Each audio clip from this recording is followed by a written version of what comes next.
미국의 소비 활동, 산업 생산 활동이 무너질 것이 뻔하다. 왼쪽 그림은 뭐냐면 소비와 산업 생산이라는 동행지수의 반등이 적어도 5월 정도에는 바닥을 찍고.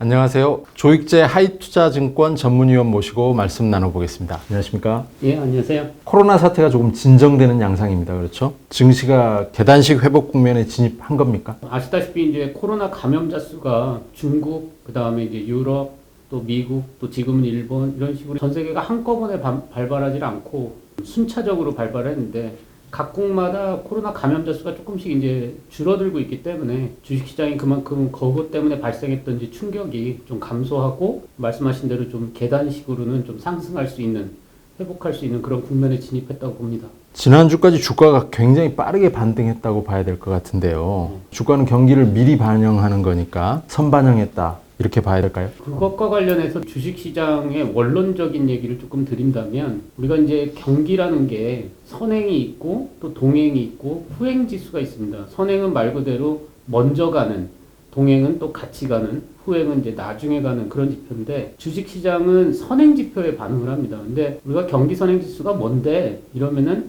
가장 대표적인 게 통화증가율입니다.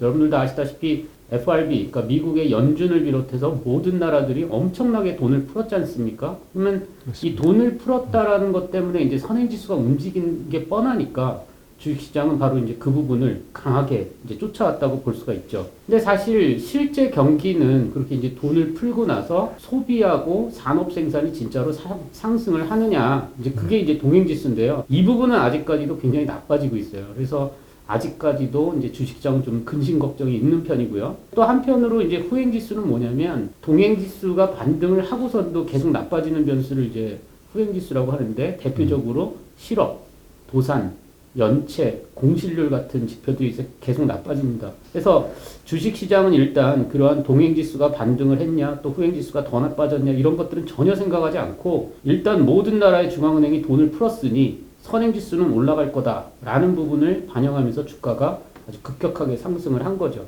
말씀하신 대로 정말 각국 정부가 발빠르게 대응을 해서 돈을 엄청나게 풀었지 않습니까? 특히 이제 미국 정부하고 FRB가 강력한 대응책을 내놨는데요. 그게 이제 결국은 금융시장을 안정시키는데 효과를 발휘했다 이렇게 봐야 될 것 같은데 어떠십니까?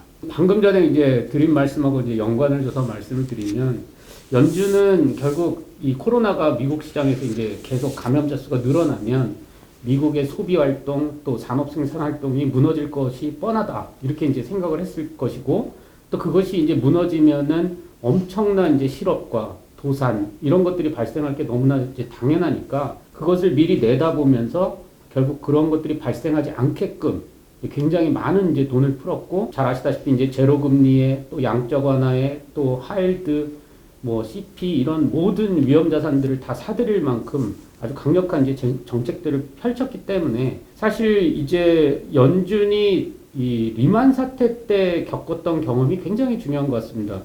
왜냐면 리만 사태는 잘 아시다시피 이제 2007년 여름에 처음 시작이 됐고 실제로는 2008년 10월 달에 이제 소위 말하는 리만 브라더스라는 회사가 망하면서 이제 발생을 했지 않습니까? 근데 당시에 연준이 지금의 정책을 동원하는 데 있어서 3개월에서 6개월 정도 소요가 됐습니다. 그러니까 CP를 매입하는 거 하나만 결정하는 것만 놓고 봐도 한 3개월 정도가 소요가 됐는데 이번에는 뭐 아시다시피 그냥 즉각적으로 대응을 할 정도로 그러니까 결국은 리만 사태를 경험한 연준이 어떤 부분에서 물이 새는지를 정확히 알고 있기 때문에 그 물이 새는 부분들을 딱 찍어서 이제 막을 수 있는 그런 정책들을 즉각적으로 내놨고 상당히 효과적이었다. 이렇게 이제 평가가 됩니다. 리먼 사태 때 그 경험을 가지고 학습 효과가 있어서 바로 그렇죠. 신속하게 대응할 수 있었다 이런 말씀이시죠? 네, 아까 경기 선행지수, 동행지수, 후행지수 설명을 해주셨는데 저희 시청자들을 위해서 조금 더 설명을 해주셨으면 좋겠는데 저희들이 지금 보고 있는 그래프를 가지고 한번 말씀을 해주시면 더 좋을 것 같습니다.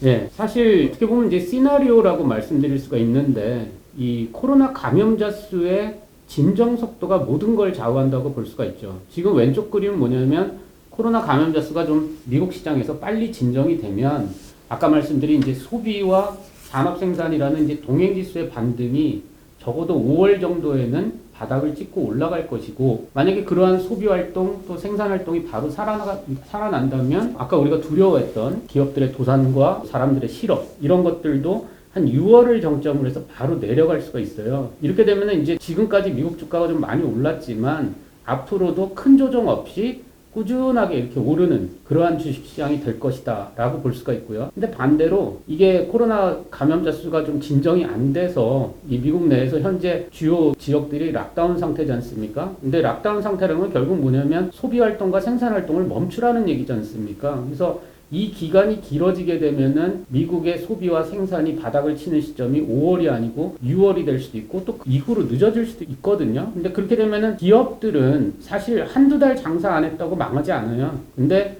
3달, 4달 장사를 안 하면 기업들 도산이 늘어날 수밖에 없고 기업들이 망하게 되면 실업도 폭발적으로 또 증가할 수밖에 없으니까 이렇게 되면 이제 지금까지 반등했던 주가가 다시 하락을 하면서 약간 W자 형태를 띌 수가 있게 돼요. 그래서 결국은 이제 코로나의 이 진정되는 속도가 그만큼 중요하다고 할 수가 있는 것이죠.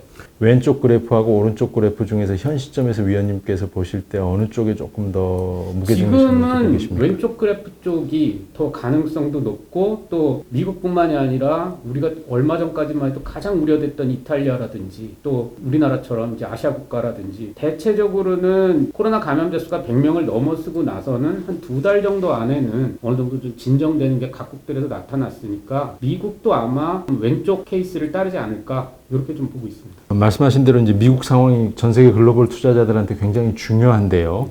미국에서는 지금 경제 재개 시점을 놓고 굉장히 설왕설래가 있고 글로벌 투자자들의 최대 관심사가 되고 있습니다. 그렇죠? 그래서 모건 스탠리든 뭐 여러 리서치 펌에서도 이제 보고서를 내고 있는데 뉴욕주 같은 경우에는 지금 5월 15일까지는 경제 재개 시점을 미뤄둔 상태입니다. 그래서 희망적으로 보면 5월 15일 이후에 바로 이제 경제 재개가 될 수도 있을 텐데 이거는 사실 제가 볼 때 모든 사람들이 코로나 감염자 수를 정확하게 예측할 수 없다라는 한계를 갖고 있고요. 그리고 얼마 전까지만 해도 미국의 트럼프 대통령이 이 부분은 대통령 소관이다, 아니다, 뭐 주지사 소관이다, 또 이런 부분에서 좀 마찰도 좀 있었지 않습니까? 근데 정치를 하는 사람들 입장에서는 조금이라도 좀 빨리 하려고 하는 거고, 사실 이 경기와 코로나는 어떻게 보면 트레이드오프 관계다. 이거를 빨리 재개하면 경기는 빨리 살아날 수 있지만 재발의 우려라는 게 또 있는 것이고 또 코로나를 확실히 잡기 위해서 경기의 재개 시점을 늦추면 늦출수록 경기가 타격을 입는 부분은 어쩔 수가 없는 거거든요. 근데 말씀드렸지만 정치를 하는 사람의 입장에서는 조금 타격이 있다 하더라도 약간은 좀 앞당기고 싶은 그런 부분은 분명히 있겠죠. 근데 이것은 결국 트레이드오프 관계이기 때문에 뭐가 딱 옳다라고 말하기는 좀 지금으로서는 좀 어려운 것 같습니다. 선택의 문제겠네요. 그죠? 그렇죠. 결정의 문제고. 조 위원님은 2008년 리먼 브러더스 파산 때 치솟았던 테드 스프레드. 이걸 굉장히 중요한 지표로 자주 거론하시는 걸로 알고 있습니다. 저희 시청자들을 위해서 테드 스프레드 조금 설명을 해 주시죠. 테드 스프레드라는 것은 리버 금리하고 3개월짜리 미국의 트레저리 빌하고의 그 금리 차를 뜻합니다. 이것이 뜻하는 바는 정확히 뭐냐면 금융기관 간에 요구하는 이제 금리 수준이 높냐 낮냐라는 건데 이게 높으면 높을수록 어떤 얘기냐면 금융기관 간에도 자금 경색이 있다는 뜻이고요. 우리가 이걸 조금 더 정확히 말하면 이제 카운터 파티 리스크가 있다. 상대방이 망할지 모른다라는 의심을 하는 그런 부분이 커지고 있다라는 뜻이거든요. 그래서 이 테드 스프레드가 높으면 역사적으로도 금융기관 간에 자금 경색이 있구나 이런 이제 신호로 받아들여졌던 거죠. 테드 스프레드가 높다는 거는 국채 금리가 있고 유로 달러 금리가 있는 거잖아요. 그래서 그 둘 간의 차이가 이제 테드 스프레드가 되는 건데 유로 달러 금리에서 미국 국채 금리를 뺀 수치가 스프레드가 되는 거고 그 수치가 확대된다는 거는 금융기관 간에 단기 자금 조달하는 데 있어서 비용이 증가한다. 네. 카운터파트 리스크 같은 것 때문에 축소가 되면 자금 조달 여건이 개선이 돼서 시장이 안정됐다 이렇게 판단할 수 있다는 거죠. 네, 맞습니다. 사실은 이제 리버 금리가 예전에는 뭐 금융기관의 어떤 대표성을 갖는 그런 금리인데 지금은 리버에 대한 신뢰도가 조금 낮아지다 보니까 테드 스프레드에 대한 부분도 그만큼 이제 어떤 신뢰도가 조금은 낮아진 상태이긴 합니다. 근데 리만 사태 당시만 해도 그 지표상으로 볼 때는 테드 스프레드 그리고 방금 말씀하신 그런 유로달러 OIS 스프레드 이런 것들이 굉장히 중요한 역할을 했죠. 그러면 그 리먼 사태 때는 테드 스프레드가 치솟아서 사람들이 다 그걸 지표로 삼아서 확인을 할 수 있었는데 이번 코로나 사태에서는 테드 스프레드 움직임은 어땠었습니까? 방금 말씀드렸지만은 이 리보 금리에 대한 이런 것들이 신뢰도가 조금 낮아진 상태이기 때문에 이 부분도 중요하지만 특히나 이제 파이낸셜 크라이시스 지표들이 최근에 이제 개발된 지표들이 굉장히 많거든요. 그래서 그런 부분들이 상당히 중요하고요. 그리고 제가 준비한 리만 사태 당시에 2007년 여름에 굉장히 조그마한 컨트리와이드라는 회사가 부도가 났을 때 처음으로 테드 스프레드가 엄청 튀었어요. 근데 2007년 여름만 해도 미국 경기뿐만이 아니라 전 세계 경기가 굉장히 좋았을 때입니다. 이 중국 경기가 워낙 호황이었고 그것 때문에 이제 경기가 좋았는데 이게 처음에 튈 때만 해도 뭐 그렇게 걱정을 안 했어요. 근데 나중에 이제 모노라인 또 베어스턴스, 패니맥, 프레디맥 그러고 나서 이제 리만이 터졌는데 리만이 터진 게 2008년 10월이니까 약 1년 이상의 굉장히 반복적인 그런 테드 스프레드 급등이 있었다라는 부분 말씀드리는 거죠. 근데 여기 그 바로 아래 보면은 이제 EMBI 스프레드가 있는데 이 테드 스프레드가 튀었다는 것 모든 위험 자산을 회피하는 신호예요. 그러다 보니까 이머징 마켓 자산을 당연히 회피하지 않겠습니까? 그래서 EMBI 스프레드가 그때마다 항상 같이 튀었고요. 또 그 당시에는 이제 달러가 당연히 이제 모든 국가에서 부족하다라는 신호가 잡힙니다. 그거를 이제 스왑 베이시스로 볼 수가 있는데 아까도 제가 말씀드렸지만은 FRB가 그러니까 미국 연준이 리만 사태를 경험했다는 게 굉장히 중요한 게 뭐냐면 당시에는 이렇게 달러 쇼티지가 발생하는데도 통화 수합 체결을 안 했어요.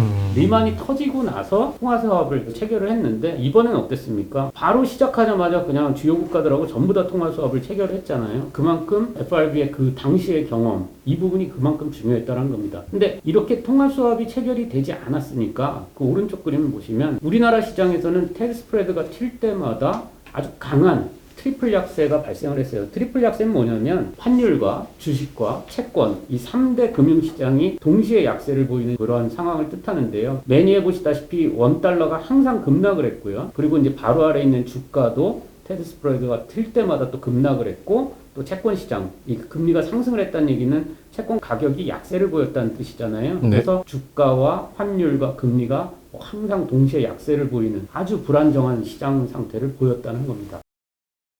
연준이 그것들을 다 이미 알고 이미 대응하는 방식으로 움직였기 때문에 원화도 최근에는 굉장히 강세를 보였지 않습니까? 그러니까 네네. 그런 부분들이 FRB가 이번에 시장을 안정시킨 게 굉장히 효과적이었다 이렇게 말할 수가 있는 근거죠. 그렇다면 이 부분만 놓고 보면은 리먼 때보다 훨씬 신속하고 빠르게 핵심을 건드려서 대응책을 내놨기 때문에 이번 충격이 리먼 때보다 훨씬 단기에 끝날 수도 있다. 뭐 이렇게 맞습니다. 해석도 할 수 있겠군요. 근데 이제 코로나가 정점을 찍더라도 금융시장은 그렇게 안정이 되더라도 실물이 문제일 텐데요. 경제 재개가 전방위적으로 쉽게 이루어지기는 어려울 것 같은데 어떤 점을 유념해서 봐야 될까요? 그러니까 사실 아까 제가 다시 선행, 동행, 후행의 관계를 말씀드리면 코로나가 진정이 좀 말씀하신 대로 조금 늦어지면 늦어질수록 미국 내에서도 혹은 또 전 세계적으로도 소비 활동 또 생산 활동이 이제 늦어질 가능성이 높고 그렇게 되면은 기업들의 도산이 가장 문제가 됩니다. 이게 도산을 막기 위해서 엄청난 돈을 풀었고 제로금리의 양적 완화 그야말로 진짜 유동성의 잔치를 벌려놨는데도 이 부분이 못 막을 수도 있는 상황이 나타날 수 있거든요. 그리고 지금 미국이 평균적으로 한 500만 명의 실업자가 일주일 단위로 계속 발생을 하고 있지 않습니까? 네, 맞습니다. 근데 그런 것들이 빨리 진정이 되지 못하고 계속된다면 대출에 대한 어떤 연체율이라든지 이런 게 나중에 가면 부채의 질을 악화시키게 됩니다. 그래서 연준이 아무리 돈을 풀었다 하더라도 부채의 질이 나빠지게 되면 금융기관들의 손실이 계속되기 때문에 주식시장이 다시 한번 깔아앉을 수 있는 가능성은 당연히 생길 수 있는 것이죠.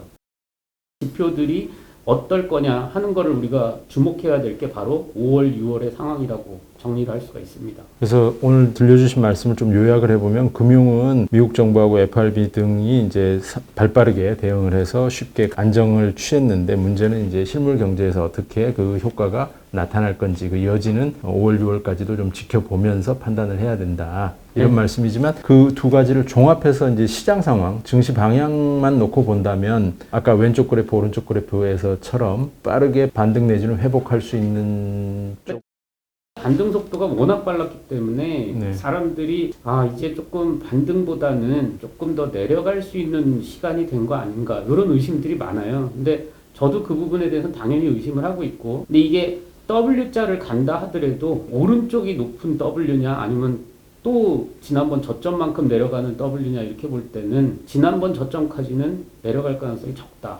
오히려 단기 급등에 대한 부담 때문에 좀 쉬었다가 다시 올라가는 그런 패턴이 아닐까 생각이 듭니다. 네. 미국 경제가 언제 어떻게 회복될지 전 세계 투자자들의 관심인데요. 위원님께서는 어떤 포인트를 중요하게 보고 계십니까? 비슷한 얘기지만 이게 모든 나라에서 코로나 감염자 수의 그 증가폭 이 부분이 빨리 진정되느냐 아니냐 이 부분이 중요하고 또 그게 진정이 빨리 되면 빨리 될수록 락다운 이런 것들을 이제 풀는 시기가 앞당겨지니까 그런 것들이 이제 언제 나타날 거냐라는 게 이제 중요한데 지금으로서는 정확하게 언제다 이렇게 말할 수 있는 사람은 아무도 없고요. 대략은 이제 5월 정도로 예상을 하고 있는 것이죠. 근데 이제 우리가 이렇게 했을 때 이제 중요한 게 뭐냐면 이게 늦어지면 늦어질수록 미국 경제가 FRB가 이제 또 미국 정부가 많이 대응을 해서 굉장히 잘했다 이렇게 이제 표현을 하고 있지만 아직까지는 미국 경제가 좀 취약한 부분들이 세 가지가 있습니다. 그래서 오늘은 미국이 취약한 세 가지 부분에 대해서 좀 차례대로 말씀을 한번 해보겠습니다. 첫 번째는 하이힐드 회사채인가요? 맞습니다. 하이힐드가 애초부터 좀 많이 거론이 됐던 이유는 리만 사태 이후에 전 세계가 10년 넘게 저금리 상태였지 않습니까? 그러다 보니까 모든 나라에서 모든 경제 주체들의 빚이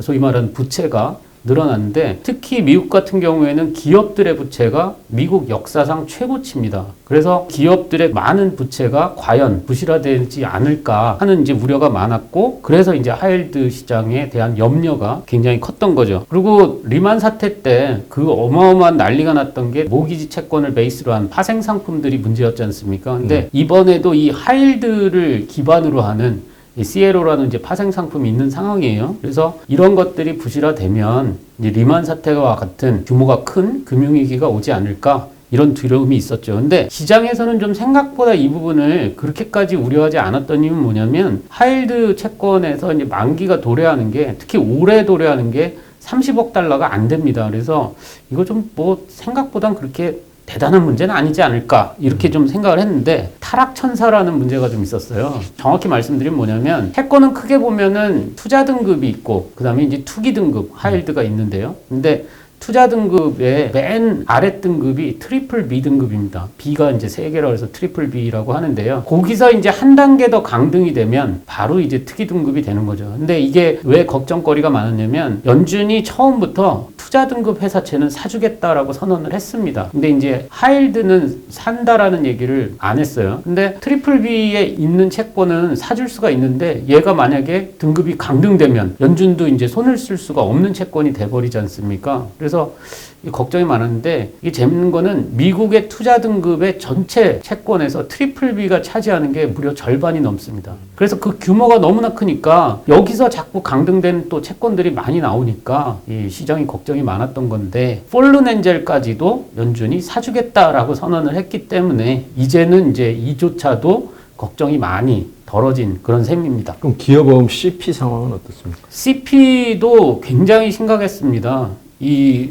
CP 쪽은 그림을 보면서 한번 설명을 드릴게요. CP는 이제 크게 보면은 비금융업이라고 할 수 있겠죠. 비금융업 기업들이 발행한 CP 그리고 금융업, 파이낸셜 기업들이 발행한 CP로 나눠지는데 지금 왼쪽 그림에서 보시다시피 이 비금융업 CP가 어느 정도까지 올라갔었냐면 리만 사태 수준을 뚫고 올라갔었어요. 그래서 굉장히 신용 측면에서 본다면 아주 위험한 상황까지 갔었다. 이렇게 이제 말씀드릴 수가 있고 반대로 옆에 있는 금융기업들 이게 이제 AA 등급, 굉장히 신용 등급이 높은 기업인데도 불구하고 당시 리만 사태만큼의 스프레드가 올라갔었습니다. 그래서 이번 충격이 결코 리만 사태에 비해서 적어도 CP 시장을 놓고 볼 땐 작지 않았구나 이렇게 이제 말씀드릴 수가 있는 거죠. 그 아래 그림을 보면서 조금 더 자세히 한번 설명을 드리면 이 CP는 대체적으로 다 단기금리들입니다. 근데 단기금리다 보니까 미국의 정책금리, 소위 말하는 페드 금리하고 같이 움직여요. 그래서 왼쪽 그림에서 보시다시피 모든 금리들이 연준의 정책금리를 따라서 이렇게 움직이는데 이번에 제로금리를 딱 낮추고서는 CP금리가 따라오질 않고 오히려 급등을 했었어요. 그런데 이제 한 달 아래짜리로는 금리들이 그래도 많이 안정이 됐지만 2달, 3달짜리만 돼도 만기가 조금만 길어도 금리가 안정이 안 됐어요. 이게 무슨 뜻이냐면 어떤 사람이 나 돈 빌려줘 하는데 한 달 안에 갚을게 하면은 돈을 빌려주는데 2달, 3달 안에 갚을 게만 해도 돈을 안 빌려줬다는 얘기입니다. 그만큼 아주 극단적인 위험회피 상황이었다는 걸 뜻하죠. 근데 이번에 이제 14일부터 연준이 CP 매입에 들어간다라는 것을 다들 알고 있기 때문에 최근에는 CP 금리가 많이 내려왔어요. 근데 하나 걱정되는 거는 가운데 있는 그림은 AA 등급보다 좀 신용 등급이 조금 더 낮은 A2, P2 CP 금리인데 이 부분도 보시면은 만기가 조금 긴 3개월짜리는 금리가 잘 안 내려와요. 아직까지도. 그리고 더 걱정되는 건 그 옆에 있는 금융업 AA 등급, 신용 등급이 높은 애들인데도 얘네들은 아직도 잘 안 내려오고 있다. 그래서 이게 CP 시장이 완연하게 신용 경색이 완화됐다. 이렇게 좀 표현하긴 좀 그렇고 요런 몇 가지 부분에서는 아직까지 위험이 좀 남아있구나. 이렇게 좀 생각이 됩니다. 두 번째 위크 포인트로 뽑으신 거는 모기지 채권 MBS인가요? 그렇죠. 리만 사태 때 주범이 바로 요 MBS였지 않습니까? 모기지 채권인데 모기지 채권은 크게 나눠서 보면은 주거용과 그리고 이제 상업용으로 나눌 수가 있는데요. 그림에서 이제 보시면은 주거용 MBS는 급등했다가 바로 안정이 됐어요. 왼쪽 그림에서 보시다시피 이제 주거용 모기지 금리 미국에서 가장 많이 쓰는 건 이제 고정 30년짜리인데 금리가 급등했다가 바로 원위치가 됐습니다. 그래서 요번에 주거용 모기지 채권만큼은 별 문제가 안 될 거다. 이렇게 좀 생각이 되는데 문제는 이제 상업용 모기지 시장입니다. 상업용 모기지는 줄여서 CMBS라고 말을 하는데요. 요번에 이제 스프레드를 보면 리만 사태 때에 비해서는 굉장히 조금 올라왔지만 주거용 MBS가 바로 안정된 것과는 달리 얘는 잘 안정이 안 되고 있어요. 그 오른쪽 그림에서 보시다시피 상업용 모기지 금리가 급등했다가 조금 내려왔지만은 급등하기 이전 수준만큼은 잘 안 내려오고 있지 않습니까? 그래서 상업용 모기지 시장이 조금은 더 악화된 것 같다. 이렇게 좀 볼 수가 있어요. 근데 이 부분하고 이제 하나 더 추가해서 얘기한다면 주거용 모기지는 미국의 주택 시장하고 이제 많이 연결이 돼 있는데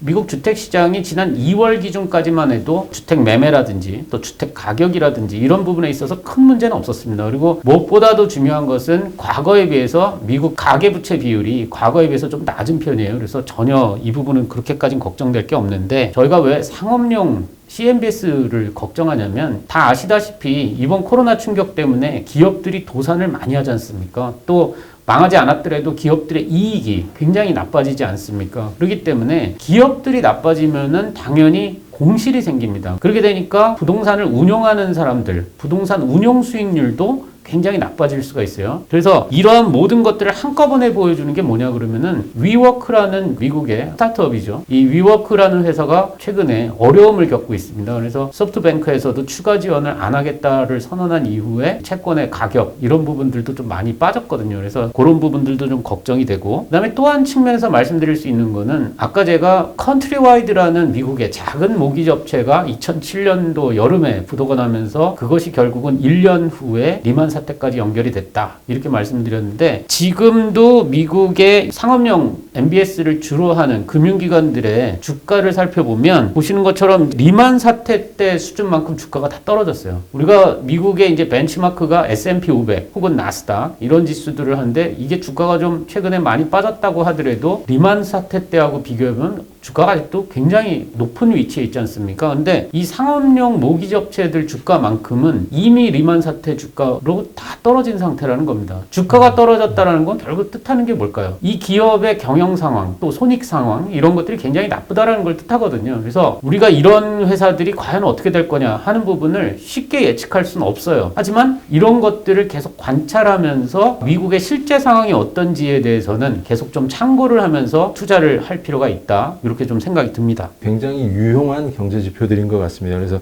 계속 투자자라면 유념해서 지켜봐야 될 그런 포인트인 것 같고요. 네. 미국 경제의 위크 포인트로 꼽으실 수 있는 거는 유가인가요? 그렇죠. 유가가 사실 잘 아시다시피 이제 코로나가 터지면서 수요 충격과 공급 충격 양쪽에서 터졌습니다. 수요 충격은 잘 아시는 것처럼 이제 모든 비행기들이 다 멈춰서 있는 상태, 또 사람들의 이동이 또 안 되다 보니까 이 자동차 이런 것들도 가솔린 수요 이런 것까지도 다 이제 멈춰져 있는 상태죠. 그래서 엄청난 수요 충격이 터졌어요. 그 수요 충격이 얼마만큼 크냐라는 거에 대해서는 지금 이제 일반적으로 추정하기로는 하루에 2천만 배럴 정도의 수요가 평상시 때보다 감소했다. 이렇게 이제 보고 있는데 공급 충격이라는 건 뭐냐면 수요가 감소를 했는데도 불구하고 얼마 전까지만 해도 사우디가 증산을 하겠다라고 했었습니다. 그래서 유가가 이제 바로 30달러를 뚫고 내려오는 아주 큰 충격이 있었죠. 근데 이러한 충격이 터지자마자 이제 각국들이 공조를 통해서 감산을 했죠. 그래서 오펙 플러스 회의에서 이제 최종적으로는 한 970만 배럴 정도 감산을 했는데, 아까도 말씀드렸지만 수요는 2천만 배럴이 없어졌는데 공급을 줄인 부분은 1,000만 배럴 정도밖에 안 되니까 일간으로 한 1,000만 배럴의 공급 과잉이 존재한다라고 생각이 들고, 또 그것 때문에 이제 유가가 20달러마저 깨버리는 그런 이제 충격이 터진 거죠. 사실 이렇게 이제 유가가 나빠지게 되면 왜 이것이 이제 미국한테 취약한 부분으로 작용을 하냐면, 사실 많은 사람들이 아직까지도 전 세계 원유 생산의 1위 국가가 사우디아라비아라고 생각하지만 사실은 미국이 1위입니다. 그만큼 사실 미국은 엄밀하게 따지면 일종의 산유국이 되었다, 이렇게 이제 말할 수가 있는데요. 근데 이제 그러다 보니까 이 미국도 이제 WTI 유가가 하락을 하게 되면 그 원유를 생산하는 이제 셰일 업체들이 굉장히 경영난이 가중이 됩니다. 그래서 이 부분이 문제가 있는데, 일단 그것을 말씀드리기 전에 제가 가장 중요하게 생각하는 부분을 먼저 좀 말씀을 드릴게요. 우리가 이제 유가가 수요와 공급상으로 균형을 이뤘냐 안 이뤘냐 한다고를 직접적으로 측정할 수 있는 지표는 결국은 재고입니다. 그죠? 만약에 수요가 많고 공급이 적으면 그만큼 이제 재고는 없어질 것이고, 또 반대로 수요는 없는데 공급이 계속 늘어나면 재고가 늘어날 것이니까 이 재고가 어느 방향으로 가느냐라는 거를 정확하게 보는 게 굉장히 중요한데, 이 미국의 재고는 계절성이 굉장히 강해요. 계절성이라는 건 뭐냐면 어떤 시기에 특정하게 움직이는 경향들을 뜻합니다. 근데 이 그림을 보시면은 미국은 원유 재고가 겨울에는 늘어요. 그래서 사람들은 또 아니 겨울에 추우니까 난방유 많이 떼는데 왜 재고가 늘까요? 그러는데 난방유 수요는 우리가 교통 이 가솔린 수요에 비하면 굉장히 작은 편이에요. 그래서 이 재고가 10월부터 한 4월 정도까지는 재고가 항상 늘어나는 기간입니다. 근데 반대로 5월부터 9월까지는 재고가 항상 감소하는 기간이에요. 왜 그럴까요? 이게 소위 말해서 이제 드라이빙 시즌이라고 그래가지고 이제 날 풀리면 우리나라 사람들도 이제 놀러 많이 다니잖아요. 그렇죠. 그래서 5월부터 9월까지는 이제 재고가 감소하는 기간인데, 이게 지금 해필이면은 이 코로나가 이제 3월부터 터지는 바람에 재고가 사실은 이제 좀 있으면 감소하는 시기가 올 텐데 갑자기 재고가 폭발적으로 늘어나고 있다는 겁니다. 왜 그러냐면 말씀드렸지만 코로나 때문에 이제 수요가 없어지면서 재고가 이제 역대급으로 지금 최고치로 올라간 상태예요. 그래서 지금 관건은 뭐냐면 코로나가 5월 정도까지 좀 진정이 돼서 6월부터 예년처럼 정상적인 드라이빙 시즌으로 진입할 수 있냐 없냐.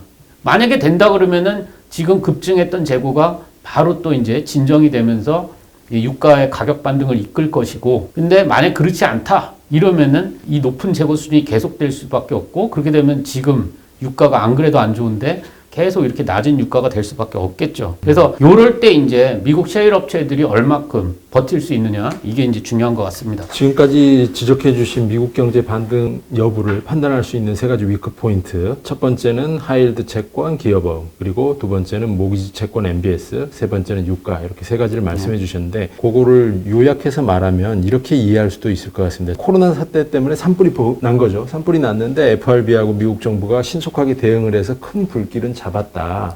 근데 불씨가 여전히 도처에 남아있고, 그게 크게 보면 이렇게 세 가지 포인트에서 불씨가 살아있는 거고, 자칫 불씨가 되살아나서 화재가 더 커질 수도 있는 거는 투자자들이 유념해 둬야겠다. 뭐 이렇게 이해를 할 수 있을 것 같습니다. 예. 이 미국 경제 반등과 관련해서 종합적으로 한번 말씀해 주신다면 어떤 말씀해 주실 수 있겠습니까? 사실 미국은 전 세계적으로 모든 첨단 기술 이런 부분에서 굉장히 앞서 있는 나라입니다. 그죠? 우리가 특히 이제 유럽에서 코로나 감염 횟수가 저렇게 어마어마하게 늘어나는 걸 보면서 야, 우리나라도 굉장히 잘 대응했다라는 평가를 받고 있는 상황에서 유럽이 저 정도니까 미국도 굉장히 유럽만큼이나 아주 급속하게 악화되지 않을까, 이런 이제 우려감들이 많았지 않습니까? 근데 저희가 볼 때는 미국은 좀 유럽보다는 대응할 수 있는 수준이 조금 높다라고 생각이 들고, 또 그런 만큼 경기의 어떤 반등하는 시간, 또 락다운을 푸는 시간, 이런 것들이 생각보다 우리가 그거를 너무 멀다고 볼 필요까지는 없지 않는가, 이렇게 좀 보고 있습니다. 우리나라 사람들이 작년에 리츠 투자를 되게 많이 했어요. 그죠? 유럽의 상업용 부동산을 굉장히 많이 사들였고, 또 개인들도 여러 가지 리츠, 리츠가 또 상장도 많이 됐잖아요. 뭐 롯데 리츠니 뭐 이런 것들. 근데 그 리츠 가격들이 굉장히 급락을 했단 말이에요. 그래서 어차피 그 리츠가 가지고 있는 상업용 부동산의 여러 가지 운용 수익률하고 연결이 돼 있거든요. 근데 뭐 다들 내가 갖고 있는 건물은 괜찮다. 신한 알파리츠라든지 뭐 다 괜찮다 그러는데 괜찮을 리는 없는 것 같고요. 근데 이 부분은 조금 민감한 게 이게 증권사들이 대체 투자를 워낙 많이 해놓은 상태에서 뭐 유럽 부동산 다 개판 났다. 뭐 개인들도 리츠 엄청 샀는데 리츠 다 개판 났다. 이런 얘기 하면 좀 안 좋을 것 같아요. 그러니까 그게 막바지 구간이 아까도 말씀드렸지만 5월, 6월 여기서 그러니까 특히 지금 우리가 ETF 중에 좀 미국 리츠 투자하는 ETF라든지 이런 것들이 굉장히 많지 않습니까? 근데 저는 개인적으로 조금 확인하고 사도 늦지 않다. 이렇게 좀 보는 입장이에요. 오히려 리츠는 양면성이 있어가지고 리츠는 경기에도 반응하는데 금리에도 반응을 해요. 쉽게 얘기하면 경기가 좋을 때도 좋고 금리가 지금처럼 막 떨어질 때도 그만큼 저금리 효과를 보는 자산이기 때문에 양면성을 갖고 있어요. 근데 지금 같은 경우에는 저금리보다도 경기가 나쁜 부분이 더 압도적이니까 안 좋다는 거예요. 근데 조금 지나면 코로나가 진정이 되면 경기가 살아나는 부분은 당연히 이제 플러스로 작용하는데 지금 이 어마어마한 저금리의 또 수혜를 그대로 이제 받을 수가 있으니까 좋은데 조금 매수 시점을 너무 공격적으로 보시지 말라는 얘기예요. 뭐 신한 알파리츠가 무슨 건물 갖고 있고 이지스코 크랩 그런 것들은 다 나와요. 근데 내용면에서는 롯데리츠 같은 경우는 이렇게 보시면 돼요. 리츠는 섹터가 있어요. 지금까지 미국에서 가장 좋았던 리츠가 뭐냐면 데이터 센터 그리고 이제 물류가 워낙 많으니까 웨어하우스 창고 부분 이 두 개는 되게 좋았어요. 그런데 리테일 관련된 리츠는 다 개판이 났어요. 그러니까 롯데리츠가 대표적이에요. 백화점 뭐 이런 데가 지금 되겠냐고요. 앞으로도 비전도 없고 다들 온라인으로 쇼핑하고 이러지 누가 뭐 하겠어요. 그러니까 리테일 관련 리츠는 아무리 빠져도 사지 말자 이거예요. 그래서 그걸 구별하시면서 하셔야 돼요. 지금 코로나가 진정 국면이라는 식의 이제 분석이 많이 나오고 있고 그래서 주가는 발빠르게 반등을 한 상황인데요. 예. 이런 상황에서 투자자들은 굉장히 고민이 많을 것 같습니다. 뭐 주가가 빠질 때도 고민이긴 합니다만 어느 정도 반등을 했기 때문에 지금 사면은 너무 좀 위험한 거 아닌가 이런 생각도 하고 있어서 투자자들이 굉장히 고민이 많을 텐데 현 국면에서 유망한 업종, 투자자들이 관심을 가질 만한 종목이나 업종 어떤 거라고 보십니까? 지금 시장에서 나오는 얘기들의 가장 핵심은 그러니까 설령 코로나가 이제 많이 진정되고 사라진다 하더라도 사람들의 전반적인 이 소비 활동에 틀을 바꿔놓을 거다. 이제 그런 얘기들을 많이 하고 그것의 핵심이 이제 언택트 소비 이런 것들이지 않습니까? 그래서 사실 그러한 관련주들은 조금 꾸준하게 계속 좀 좋게 보는 게 필요하다 이렇게 좀 생각이 들고요. 근데 저는 이제 그거보다는 조금 더 우리가 주식을 논할 때 근본적으로 말하는 부분을 중심으로 이제 설명을 드리면 주식은 경기로 따지면 선행지표, 또 동행지표, 후행지표가 있는데 선행지표에 많이 반응을 합니다. 그러니까 주식은 선행지표의 통화증걸, 그러니까 돈만 풀면 일단 올라가는 경향을 보여요. 그래서 이제 주가가 낙폭의 거의 한 70% 정도를 회복을 했으니까 상당히 이제 주식시장 입장에서 보면은 1차적으로는 주가가 부담을 느낄 수밖에 없는 그런 시장이라고 봅니다. 근데 이제 이 선행지수가 움직이고 나면 확인해야 될 게 동행지수란 말이에요. 근데 동행지수는 실제 소비 또 실제 산업생산 이런 것들인데요. 근데 이렇게 좀 관점에서 본다면 이제는 선행지표에 반응하는 주가가 다 올랐으니까 1차적으로 그러면 이제 막 올라갈 수 있는 동행지표에 반응하는 자산을 사면 어떨까? 이런 좀 생각을 해봅니다. 그럼 동행지표에 반응하는 자산이 뭐냐? 원자재입니다. 그래서 원자재가 일단은 좀 유망한데 이게 사실 이번에 그 원자재 대표격이라고 할 수 있는 유가가 너무 큰 타격을 입었지 않습니까? 그래서 투자를 할 때도 상당히 또 유의해야 되는 그런 상황들도 많았고요. 근데 저는 개인적으로 우리가 이제 유가 말고 두 번째로 대표성을 갖는 게 금속들입니다. 그래서 구리라든지 니켈이라든지 은이라든지 이러한 것들이 유망한 자산 아닐까. 그래서 많은 분들이 원유 ETF에 많이 투자한 걸로 저도 알고 있는데요. 이제는 유가에서 조금 시각을 돌려서 이제 그러한 금속 가격에 투자하는 그런 부분들도 좀 필요하지 않나 이렇게 좀 생각이 듭니다. 코로나 때문에 모든 사람들이 이제 움츠러들었고 사람들 활동도 이제 소극적이 됐고 해서 소비를 못했지 않습니까? 그래서 이제 코로나가 진정이 되면 보복적 소비가 나타날 거다. 그동안 억눌려 있던 그런 것들 때문에 이제 보복적 소비하고 관련된 업종이나 종목에 대해서도 사람들이 관심이 있는 것 같은데 어떻게 생각하십니까? 사실 역사적으로 여러 가지 그 사람들의 소비에 충격을 줬던 사건들이 굉장히 많습니다. 2000년대 이후에 그런 사건들을 우리가 열거한다면 2001년도에 9.11 테러가 있었고요. 또 2002년도에 지금과 비슷한 이제 사스 있었고요. 그리고 우리나라에서는 뭐 메르스, 또 2009년도에 신종플루, 여러 가지 사건들이 있었죠. 근데 참 공통적으로 나타나는 현상은 방금 전에 말씀하신 그 보복적 소비는 항상 있었다라는 겁니다. 근데 이 수많은 사건들 중에서 보복적 소비가 가장 강했던 때가 언제냐 그러면은 2001년도에 터졌던 미국에서 발생한 9.11 테러 당시입니다. 이 9.11 테러가 굉장히 큰 충격이었고 FRB가 당시에도 그 충격을 완화시키기 위해서 무려 175bp의 금리 인하를 단행합니다. 근데 왜 이때가 보복적 소비가 가장 강했다고 제가 말씀드리냐면 테러가 9월에 터졌단 말이에요.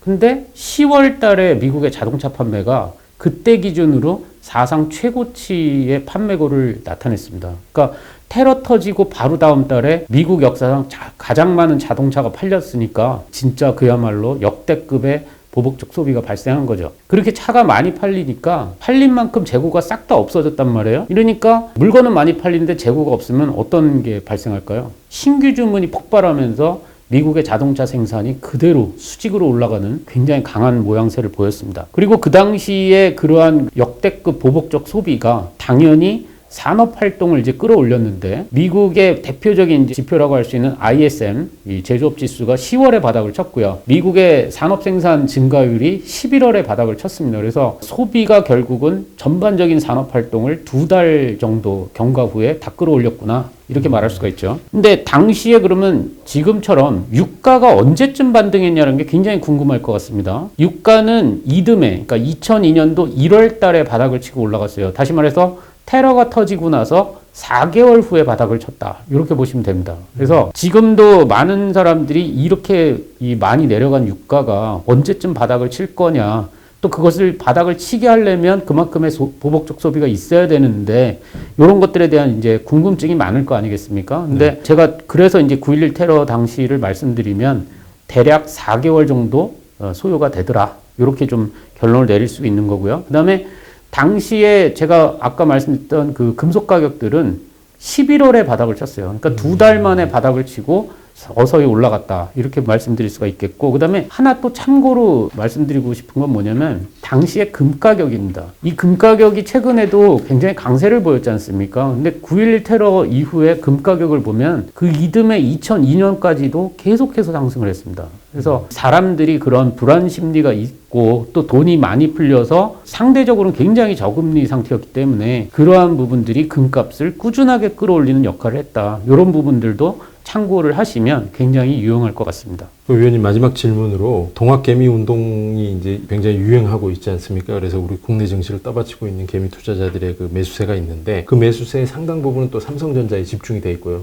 왜냐하면 이제 우리 증시의 대표주니까. 삼성전자 근데 주가가 코로나 이전보다 굉장히 많이 회복을 하고 있는 상황 아닙니까 현재? 그래서 앞으로 투자자들이 삼성전자 IT 어떻게 바라보면 좋을까요? 삼성전자는 방금 말씀하신 대로 우리나라 대표 중에 대표라고 할 수 있고 시가총액으로 보나 기업의 모든 뭐 매출이나 이익 이런 걸로 보나 이제 당연히 우리나라를 대표한다고 할 수가 있는데요. 근데 크게 보면 삼성전자는 반도체와 또 핸드폰 이 양대 축으로 움직이는 기업이라고 볼 수가 있거든요. 근데 사실 반도체가 지난 2017년 이후에 굉장히 호황이었어요. 뭐 잠깐 약했던 부분도 없잖아 있었습니다만 근데 그 호황의 기반이 뭐였냐면 서버 디램, 그러니까 많은 전 세계가 데이터 센터를 증축하고 하는 과정에서 이 서버 디램 수요가 어마어마했기 때문에 그 부분에서 이제 엄청난 매출과 이익을 올리면서 이제 주가가 끌어올려졌는데 이게 결국은 우리가 앞으로 다가올 미래가 결국 4차 산업의 시대 아니겠습니까? 그래서 꾸준한 그런 부분에 수요가 있다라고 생각을 하기 때문에 거기에 대해서는 좀 중장기적인 우상향. 사실 삼성전자 주가에 대한 신뢰도가 높은 거는 전자가 사실은 전저점을 깨면서 주가가 빠진 적이